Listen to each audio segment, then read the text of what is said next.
Hello friends, నేను శరణ్యాని. ఇవాళ మంచు తాకిన పూలు 51వ భాగం చదువుకుందాము. రాసిన వారు మీనా ముక్తేశ్వర్ గారు.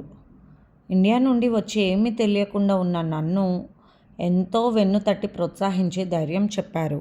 నేను నిజంగా ఈ దేశంలో ధైర్యంగా ఉండగలిగాను అంటే అందుకు ముఖ్య కారణం నాతో వచ్చిన నా ఫ్రెండ్స్ మార్గరెట్ గారని ఖచ్చితంగా చెప్పాలి. నన్ను ఎవరూ కూడా ఇబ్బంది పెట్టలేదు. ఆ విషయంలో నేను అదృష్టవంతురాలిని. ఒకానొక సమయంలో చిన్న ఇబ్బంది పడ్డా కూడా నాకు ఒక ఫ్రెండ్ హెల్ప్ చేశారు. అందరికీ ధన్యవాదాలు చెప్పుకుంటున్నాను. ఇక నేను వైద్య వృత్తిని స్వీకరించాలంటే డాక్టర్ మానసాదేవి గారు తన హాస్పిటల్లో చూసుకోమని నాకు ముందే చెప్పడం జరిగింది. ఆమె ఆరోగ్య పరిస్థితి ద్వారా నాకు బాధ్యతలు అప్పగించాలని ఆమె ముందే చెప్పారు. అందువల్ల నేను ఎక్కడా వర్క్ చేయాల్సిన అవసరం లేదు. నాకు మానసాదేవి గారి హాస్పిటల్లోనే ఆమె ముందే అవకాశం ఇచ్చేశారంటూ ఆనందంగా చెప్పింది సంఘవి. మాట్లాడడానికి కూడా భయపడే నేను ఈరోజు ఇంతమంది ముందు, అది దేశం కాని దేశంలో, నా భాష కాని భాషలో ఇలా మాట్లాడుతున్నానంటే దానికి ప్రథమ కారణం నా తమ్ముడు, ఆ తర్వాత మానసాదేవి గారు. ఎప్పుడు జీవితకాలం కూడా నేను గుర్తుంచుకోవాల్సిన వారు. నా గుండెల్లోనే ఉండిపోతారు వారు. మాకు ఇండియాలో ఇటువంటి ఆపర్చునిటీ ఇచ్చిన ఇంతటి గొప్ప యూనివర్సిటీలో చదువుకునే అవకాశం కల్పించిన డాక్టర్ అశ్వత్థామ గారికి ధన్యవాదాలు చెప్పుకుంటున్నాను.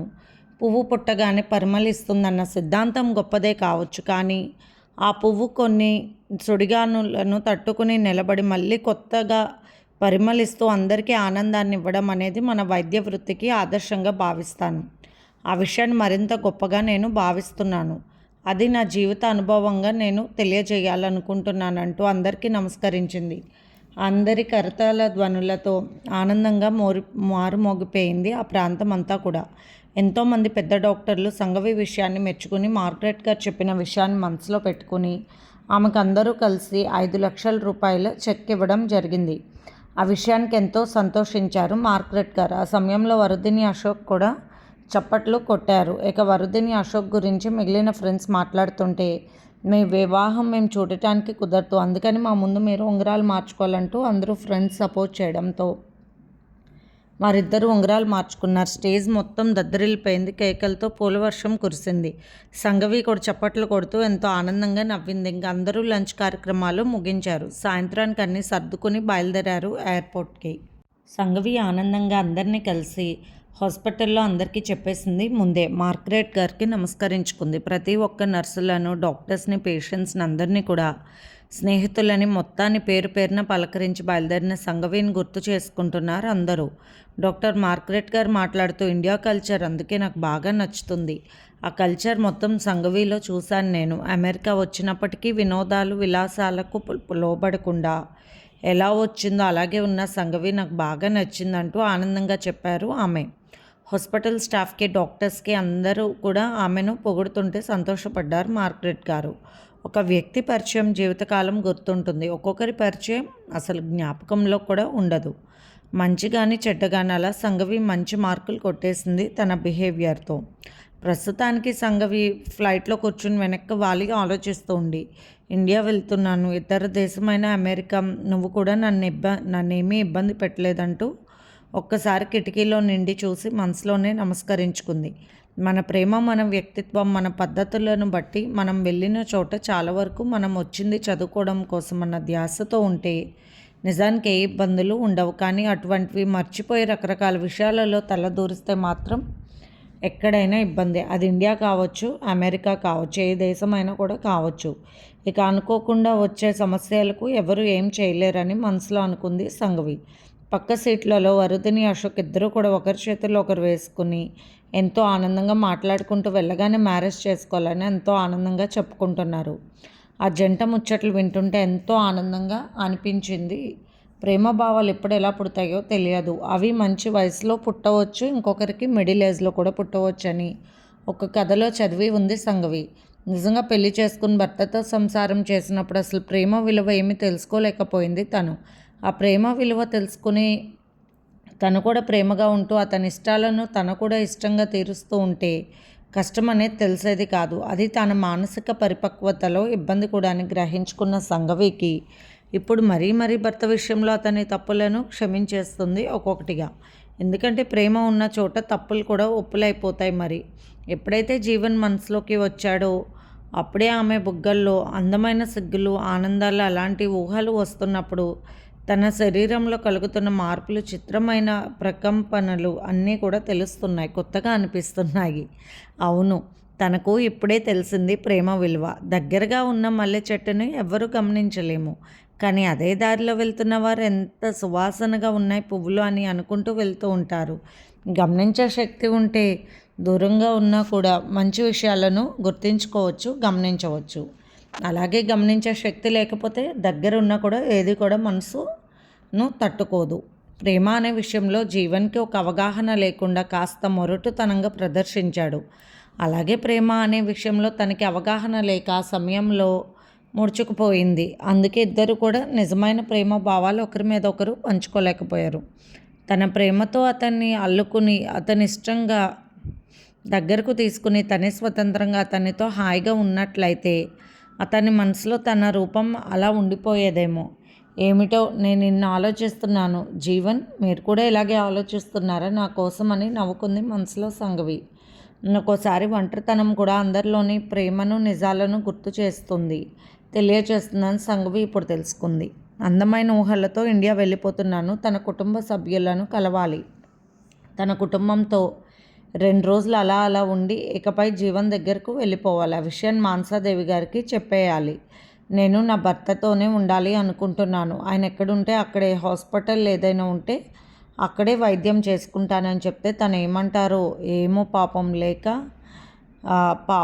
లేక తనకు తప్పకుండా టైమింగ్స్ కూడా ఇస్తారేమో ఊహలతో అలా ఆలోచిస్తూ వెనక్కి వాలి ఉంది సంఘవి.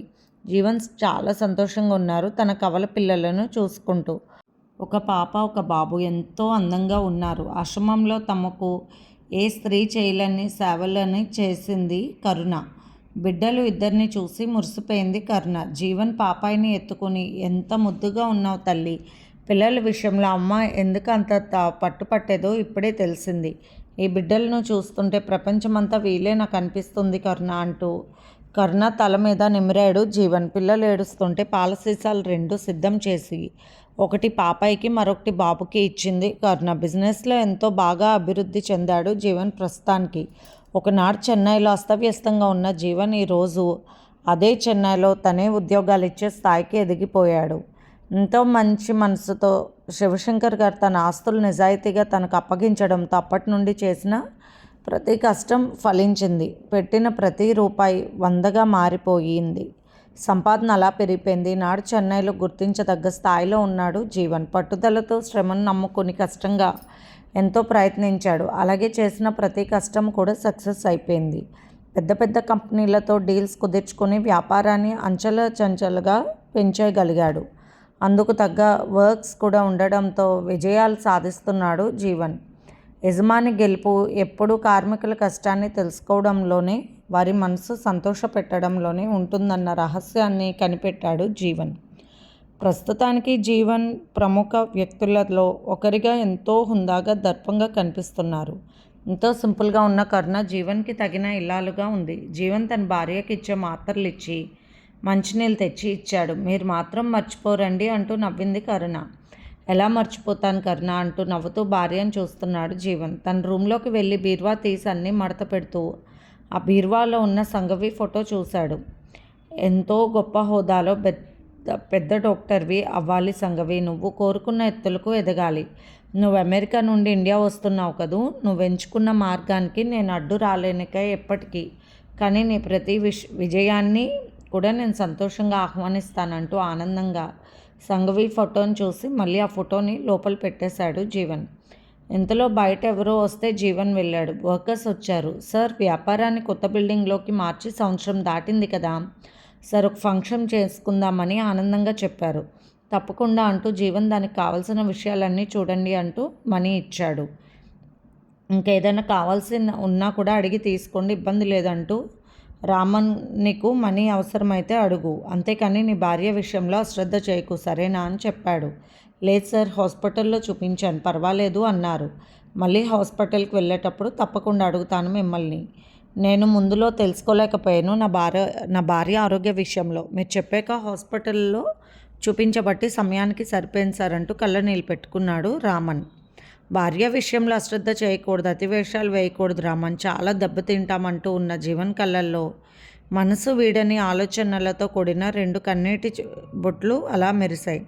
సార్, మీరు చేస్తున్న మంచి మంచి పనులకు అందరూ మెచ్చుకుంటున్నారు. మా కోసం మీరు స్థలం కొని ఇల్లు కట్టేస్తున్నారన్న విషయం తెలుసుకుని అందరూ పండగ చేసుకుంటున్నారు. చెప్పండి, ఎంత కష్టమైనా చేసేస్తాము, మన ఫ్యాక్టరీని మరింత పెంచుకుందామంటూ ఉత్సాహంగా చెప్తున్న వర్కర్స్ వైపు చూసి తప్పకుండా అంటూ నవ్వాడు జీవన్. కరుణ భర్త వైపు చూసి ఎంతో మురిసిపోయింది. ఇన్ని మంచి లక్షణాలు ఉన్న వ్యక్తిని ఎప్పుడు చూడలేదు. అటువంటి వ్యక్తి అంతటి ఇబ్బందితో ఆ ఆశ్రమంలో ఎలా చేరారో, ఒంటరి అనాథనైనా నాకు ఇటువంటి జీవితాన్ని ఇచ్చి నాకంటూ ఒక దారి ఏర్పరిచిన దేవుడు మీరు అని మనసులో అనుకుంది కరుణ. పిల్లలతో ఇబ్బంది పడకు, పని మనిషి వస్తుంది, అన్ని పనులు చేస్తుంది, కాస్త గమనిస్తూ ఉండు చాలు కరుణ అన్నాడు జీవన్. అదృష్టం ఏమిటో తెలుసా, తెలుగు పని మనిషి దొరికింది, భాషతో కూడా ఇబ్బంది లేదు. నా ఫ్రెండ్ని అడిగాను, అమ్మాయి చాలా మంచి ప్రవర్తనే అని చెప్పారు. వాళ్ళ అమ్మ కూడా వేరొక చోట పనిచేస్తుందిలే అని తెలుసుకున్నాను, ఇబ్బంది లేదని చెప్పాడు జీవన్. ఏంటండి ఆలోచిస్తున్నారు అన్నది అంశు భర్త భుజం మీద చెయ్యి వేసి. ఏం లేదు అంశు, అక్కొచ్చిన తర్వాత నాన్నగారు చనిపోయారని తెలిస్తే బాధపడుతుంది, చెప్పలేదంటూ ఏం గొడవ చేస్తుందో ఏమిటో. ఇక జీవన్ బావగారికి వివాహం అయిందని మాత్రం సంతోషిస్తుంది. ఆ విషయంలో ఏ ఇబ్బంది లేదు, కానీ అమ్మ మాట్లాడే మాటల వల్ల మనసులో ఏదైనా ఇబ్బంది పడుతుందేమో అని అంటున్న సతీష్ మాటలకు, అందుకే అమ్మని కూర్చోబెట్టి మంచి చెప్తానంటున్న సతీష్ మాటలకు అంశు మాట్లాడుతూ, మీరు చెప్పకండి నేనే చెప్తాను చిన్నగా అంటున్న అంశు వైపు చూసి, నిజమే, కొడుకు మాటల కన్నా కూతురు మాటల కన్నా మా అమ్మ కోడలి మాటలు ఇష్టం అంటూ నవ్వాడు. ఇంత మాయ చేశావు మా తల్లి కొడుకు కూతుళ్ళను అంటూ నవ్వేశాడు సతీష్. పాప పుట్టిందని అక్కకు చెప్పలేదు. సస్పెన్స్ వచ్చేసరికి చాలా ఆనందపడుతుంది, ఎందుకంటే ఒక బాధాకరమైన విషయాన్ని తట్టుకోవాలంటే ఒక సంతోషాన్ని దాచాను అంతే అంటూ నవ్వాడు సతీష్. కానీ అతని కళ్ళల్లో నీళ్ళు కనిపిస్తున్నాయి. పాపాయికి అచ్చు మీ పోలికలే వచ్చాయంటూ నవ్వింది అంశు. సరేలే, రెస్ట్ తీసుకో, మరీ అలసిపోకంటూ వంట పూర్తి చేశాడు సతీష్. ఎందుకండి అమ్మ వస్తానంటే వద్దంటారు అని నవ్వేసింది అంశు. బ్యాచిలర్గా వంట చేసుకోవడం నాకు వచ్చు, మీ అమ్మగారు ఇక్కడికి వస్తే మా అమ్మగారి మాటల వల్ల ఇబ్బంది పడతారు. మా అమ్మకు కోపం ఎక్కువ వచ్చేస్తుంది, మధ్యన ఏదేదో మాట్లాడుతుంది, నిన్ను మెచ్చుకుంటూ ఉంటుంది, ఇబ్బంది లేదు, కానీ మా అక్కను తిడుతూ ఉంటే అక్క అందరిలో చులకనవ్వడం నాకు ఇష్టం లేదంటూ చెప్పాడు సతీష్. అది నిజమే అనుకుంది అంశు. ఇంతలో సతీష్కి ఫోన్ వచ్చింది. ఎలా జరిగింది అంటూ కంగారుగా పైకి లేచాడు సతీష్. ఏమైందండి అంటూ కంగారుగా అడిగింది అంశు. సతీష్ ఫోన్ పెట్టేసి అలాగే కూర్చునిపోయాడు. కళ్ళల్లో నీళ్లు సుడులు తిరుగుతూ ఉన్నాయి. అతని ముఖంలోని బాధను గమనించిన అంశు, ఏమైందండి ఏంటి అంటూ కంగారుగా అడిగింది అంశు. తన భార్య ప్రస్తుతానికి బాలింతరాలన్న సంగతి గుర్తుకొచ్చిన సతీష్ కళ్ళు తుడుచుకుని, ఏమీ లేదు అన్నాడు అంశు తల మీద నిమురుతూ. చెప్పండి, కంగారుగా ఉంది అంటూ ఉన్న అంశు మాటలకు, ఏమీ లేదు సమీర్ అంటూ బాధగా కళ్ళు తుడుచుకున్నాడు. సమీర్ గారికి ఏమైందంటూ అంటూ ఉన్న అంశు మాటలకి, ఇప్పుడే వస్తాను, ఇంకా నాకు ఏమీ తెలియలేదు, వాడికి బాగోలేదని తెలిసింది, ప్లీజ్ నన్ను వెళ్ళని, తర్వాత నేను చెప్తాను నీకంటూ హడావుడిగా వెళ్ళిపోయాడు సతీష్. సమీర్ సహనా ఇద్దరూ కూడా పాపతో గుడికి వెళ్ళొస్తుంటే ముందు వైపు నుండి జీప్ చాలా వేగంగా డాష్ కొట్టిందంట. సమీర్ అక్కడే ఉన్న రాళ్ళ మీద పడిపోయాడు. ఆ విషయం తెలిసిన సతీష్కి మనసు ఆగడం లేదు. ఎలా ఉన్నావురా ఏమిటో అని కార్ డ్రైవర్ని తీసుకుని వెళ్ళాడు అంశు చెప్పడంతో. సతీష్ కళ్ళు తుడుచుకుంటూనే ఉన్నాడు. హాస్పిటల్కి వెళ్ళిన సతీష్ వెనుకోడిన మాటే విన్నాడు. పాప సహన ఇద్దరూ కూడా పక్కనే ఉన్న గడ్డివాములో పడటంతో వారిద్దరూ సేఫ్గానే ఉన్నారు. కానీ సమీర్ మాత్రం అంబులెన్స్లో వస్తూ ఉన్నప్పుడే దారిలో చనిపోయాడు అని చెప్పారు. ఆ వార్త విని అలాగే కూర్చోబడిపోయాడు సతీష్. దుఃఖం ఆపుకోలేకపోయాడు. సహనా పాప ఇద్దరు కూడా బయట వెయిటింగ్ రూమ్లో ఉన్నారు. ఆయనకి ఎలా ఉంది, పాప ఏడుస్తుంటే ఇటు వచ్చానంటూ ఇస్తున్న పాలు ఆపేసి పైకి లేచి అడిగింది సహనా ఏడుస్తూ. సతీష్కి మాటలు రాలేదు. సతీష్ మొహం చూస్తున్న సహనాకు భయం కలిగింది. చెప్పండి ఏం జరిగింది ఆయనకు అంటూ ఆవేదనగా అడిగింది సహనా. అంతలో కాంపౌండర్ రావడంతో సమీర్ గారి బాడీని పోస్ట్మార్టంకు పంపించారు సార్ అని చెప్పడంతో అక్కడే కూర్చుని పడిపోయింది సహనా. ఏమైంది భగవంతుడా, ఎందుకు ఇలా చేశావు, మంచి వాళ్ళని అందరినీ తీసుకువెళ్ళిపోతావా, నేనేం పాపం చేశాను, పుట్టినప్పటి నుంచి నాకు అన్ని బాధలే పెట్టావు, తల్లిని లేకుండా చేసావు, ఇప్పుడు కూడానా, నేను ఎలా భరించాలి, ఎలా బ్రతకాలి అంటూ పాపం చూసి వెక్కి ఏడుస్తూ ఉన్నది సహనా. దృశ్యాన్ని చూడలేకపోయాడు సతీష్. భగవంతుడా, ఎవరికీ రాకూడదు ఇటువంటి బాధ అని భరించలేకపోయాడు. అంశు ఫోన్ చేస్తూ ఉంది. ఎలా ఉంది సమీర్ అని అడిగింది. నేనేం పాపం చేశాను? నన్ను ఎందుకు ఇలా శిక్షిస్తున్నాడా భగవంతుడు? ఆయన ఎంత మంచివారు. ఆయనను బ్రతికించి నన్ను తీసుకెళ్ళొచ్చుగా. మామూలుగానే వస్తున్నాము, కానీ ఎవరో ఎదురు చాలా ఫాస్ట్గా వచ్చి గుద్దేసి వెళ్ళిపోయారు. ఇలా జరుగుతుందని కలలో కూడా అనుకోలేదని బాధపడుతున్నా సహనా మాటలకు అర్థం చేసుకున్న అంశు ఫోన్ పెట్టేసింది. ఏమిటి భగవంతుడు, ఎలా జరిగింది? సహనా ఏం చేసింది పాపం? ఇది మామూలుగా జరిగినట్లు అనిపించడం లేదు. నా మనసుకి ఎవరో కావాలని చేసినట్లు అనిపిస్తుంది. ఎవరో ఎమ్మెల్యే చేసిన యాక్సిడెంట్ విషయంలో కేసు తీసుకున్నారు సమీర్ గారని చెప్పారు ఈ మధ్యనే అని అనుకున్న అంశుకి దుఃఖం ఆగలేదు. ఎంతో అన్యోన్యంగా ఉండేవాళ్ళు. మొదటి రాత్రి అన్నీ కూడా తమ ఇంట్లోనే ఏర్పాట్లు చేశారు. ఆ రోజు ఎంతో ఆనందంగా గడిచింది. తెల్లారిన తర్వాత డాబా మీదకు చేరిన స్నేహితులు చెప్పుకుంటున్న మాటలు విని అంశు సహన ఇద్దరూ కూడా సిగ్గుపడిపోతూ నవ్వుకొని కిందకు దిగిపోయారు. సహనాతో అంశుకి స్నేహం బాగా కుదిరింది. అందుకే భరించలేకపోతుంది. భగవంతుడా, ఈ విధంగా మనిషిని ప్రేమలో నింపి ఆ ప్రేమలో ఉండగానే ఆ ప్రేమను దూరం చేసి అలాగే శిక్ష అనుభవించేటట్టుగా ఎందుకు నిర్ణయిస్తావు? అందరినీ ఒకసారి తీసుకెళ్తే ఏ బాధ ఉండదుగా. ఇప్పుడు సహనా పాపాయి పరిస్థితి ఏమిటి? ఏం చేస్తున్నావు తండ్రి అంటూ బాధగా తల కొట్టుకుంటూ ఉంది అంశు. సహన విషయంలో పుట్టింటి వైపు నుండి ఎవరు చూసే వీలు లేదు. ఒక ఆడపిల్ల ఎలా ఈ సమాజంలో ఎలా బ్రతకాలి తండ్రి అని బాధపడుతూ ఉన్నది అంశు మనసు. ఇంతలో తాయారమ్మ గారు, అమ్మా అంశు అంటూ కేకేశారు. ఏమిటి అత్తయ్య గారు అంటూ వచ్చింది అంశు. చూడమ్మా, మీ వదిన రేపు పొద్దున్నే వస్తుంది కదా, దాన్ని పెళ్లి చేసుకునేలాగా ఒప్పించండి తల్లి. సతీష్కి చెప్పు, ఎవరైనా మంచి అబ్బాయి ఉంటే చూసి వారిద్దరికీ పెళ్లి జరిపించమని. మొదటి పెళ్ళి అలా పిడాకులైనా రెండో పెళ్లి చేసుకునే వాళ్ళు ఉన్నారు కదా తల్లి అంటూ కళ్ళనీళ్ళు పెట్టుకున్నారు తాయారమ్మ గారు. ఇదివరకు రోజుల్లో అంటే అలాగే పడి ఉండేవాళ్ళు. ఇప్పుడు ఎలా బ్రతుకుతారు? మగతోడు లేకుండా ఇటువంటి సమాజంలో బ్రతకడం చాలా కష్టం అన్నారు తాయారమ్మ గారు. ఇంత విచిత్రం. తన మనసు అదే విషయంలో బాధపడుతుంది. అత్తగారి మనసు బాధపడుతుంది, కానీ వేరు వేరు విషయాల గురించి. ఒక ఆడది ఒంటరిగా సమాజంలో ఇటువంటి బాధలను ఎలా ఎదుర్కొంటూ బతకాలన్న సమస్య ఆమె మనసులో కూడా ఉంది పాపం. కానీ సంగవి వదిన ధైర్యవంతురాలు. ఆమెకు అసలు ప్రేమ మీద కానీ భర్త మీద కానీ ఏ ఉద్దేశము లేదు. అందువల్ల జీవనన్నయ్య విషయంలో ఆమె బాధపడే సమస్య లేదు. ఇక నిర్ణయం తీసుకోవాల్సింది తనే. ఆమెకు చెప్పే అంత స్థాయి ఇప్పుడు తమకు ఎవరికీ లేదు. అందుకు తమ్ముడైన సతీష్ కూడా ఆలోచిస్తున్నాడు. అప్పుడు నేను ఎలా మాట్లాడగలను అనుకుంది అంశు. అలాగే అత్తయ్య గారు, మీ అబ్బాయి నేను ఇద్దరం కూడా చెబుతానన్నది అంశు. పాప నిద్రపోతుంది, లోపల పడుకోపెట్టని చెప్పింది తాయారమ్మ గారు. ఇంతలో అన్సూయ గారు శివశంకర్ గారు వచ్చారు. రెండమ్మ అంటూ ఆహ్వానించారు తాయారమ్మ గారు. వదిన్ గారు, సంగవి వచ్చేస్తుందంట కదా, రేపు మీతో ఒక విషయం మాట్లాడాలని వచ్చామన్నారు వాళ్ళు. ఏదో ఒక విధంగా మాట్లాడి పెళ్లి చేయడం మంచిది సంగవికి. తన భర్తను దూరం చేసుకుని ఇప్పుడు ఒంటరిగా ఉండడం అనేది ప్రశ్నార్థకంగా మారుతుంది.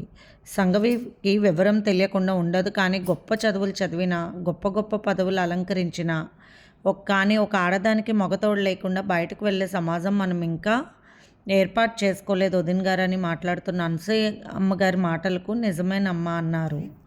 అందరం కూర్చుని చక్కగా మాట్లాడుకుంటుంటే మనం సంగవి వచ్చిన తర్వాత ఒకరోజు ఆ విషయం గురించి చెప్పవచ్చని వచ్చాము. అందుకు ఆయన కూడా అదే మాట చెప్పాలనుకుంటున్నారన్నది అనసూయ. వారికి ఎంత అవసరం ఏముంది? నిజంగా తన బిడ్డ గురించి చెప్పాలి అనుకోవడం గొప్ప విషయమే కదూ.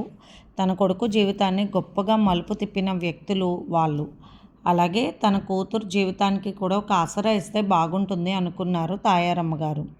అందరూ కలకల్లాడుతూ తిరుగుతుంటే మీ అమ్మాయి వరకు అలా ఉంటే మీకు బాధగా ఉంటుంది. మీ బాధను నేను ఎన్నోసార్లు విన్నాను, అందుకే సలహా ఇస్తున్నాను అనుకోకండి. మీరే నచ్చజెప్పి చూడండి అమ్మాయికి అని చెప్పారు అన్సూయ గారు. పాపాయికి పాలిచ్చి బయటకు వచ్చింది అంశు. సమీర్ విషయం ఒకరికొకరు చెప్పుకున్నారు. ఎంత దారుణం అమ్మ, ఎంత ముచ్చటగా ఉన్నారు వాళ్ళు, ఏమిటిది అంటూ బాధపడ్డారు అనసూయమ్మ. ఎంత ముచ్చటగా ఉన్నారు వాళ్ళు, ఏమిటిది అంటూ బాధపడ్డారు అనసూయమ్మ. తాయారమ్మ గారు కళ్ళనీళ్ళు పెట్టుకున్నారు. చిన్నప్పటి నుంచి నా కొడుకుతో కలిసి తిరుగుతూ ఉండేవాళ్ళు. వాళ్ళిద్దరిని జంట కవులు అనేవారు ఊర్లో. ఈ పిచ్చివాడు ఎంత బాధపడుతున్నాడో ఏమో అని బాధపడిపోయారు తాయారమ్మ గారు. ఇది ఫ్రెండ్స్ వాళ్ళ ఎపిసోడ్. రేపు ఇంకొక ఎపిసోడ్తో మీ ముందుకు వస్తాను. మీకు కనుక స్టోరీ నచ్చినట్లయితే ఛానల్ని లైక్ చేసి షేర్ చేసుకొని సబ్స్క్రైబ్ చేసుకోండి. ఉంటాను.